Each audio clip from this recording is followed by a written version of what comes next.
অষ্টম শ্রেণীর ষান্মাসিক মূল্যায়নের প্রশ্নের উত্তর। বিষয় ইসলাম শিক্ষা। এখানে একটি ছক পূরণ করতে হবে। ছকের মধ্যে বলা আছে প্রথম বন্ধু যা খুঁজে পেল এবং দ্বিতীয় বন্ধু যা খুঁজে পেল তা একটি নির্দিষ্ট তালিকা করে ছকে উপস্থাপন করতে হবে।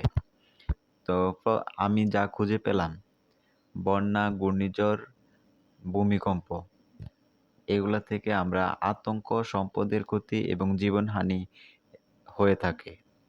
তারপর আল্লাহর উপর পূর্ণ আস্থা, নিয়মিত নামাজ, দোয়া ও সাহায্য করা, এগুলো আমি খুঁজে পেলাম। এখন আমার বন্ধু যা খুঁজে পেল, বন্যা, ভূমিধ্বস, গৃহহীনতা, খাবার ও পানির অভাবের অসুস্থতা, কোরআন তেলাওয়াত, দোয়া, পরিবার ও প্রতিবেশীকে সাহায্য করা।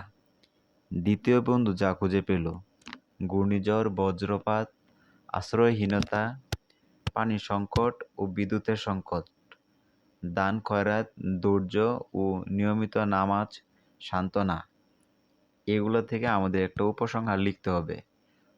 প্রাকৃতিক দুর্যোগের উপর ইসলামের বিধিবিধান, চর্চা এবং মানসিক শক্তি সহমর্মিতা দিয়ে একটি দুর্যোগের সময় আরও বেশি শক্তিশালী হয়ে উঠতে পারি। সেজন্য আমরা কি করতে পারি তার জন্য একটি ছক নিচে প্রস্তুত করতে হবে।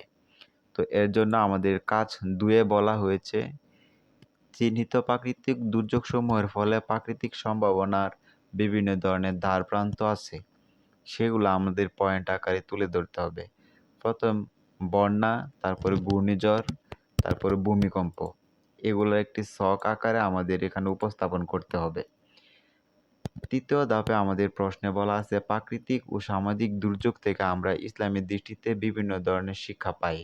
এই শিক্ষাগুলো আমাদের কি কি দিক প্রান্তে নিয়ে যায় সেজন্য আমরা একটি তালিকা তৈরি করতে হবে।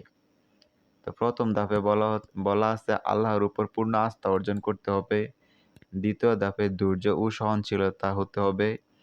তৃতীয় ধাপে একতা ও সহমর্মিতা হতে হবে। চতুর্থ ধাপে দান ও সাহায্য করা। পঞ্চম ধাপে আল্লাহর সৃষ্টি সম্পর্কে সচেতন হওয়া। এই সম্পূর্ণ ভিডিওটি তোমরা দেখে আস্তে আস্তে দৃঢ় স্বস্তিতে তোমাদের খাতায় উত্তরগুলো লেখো।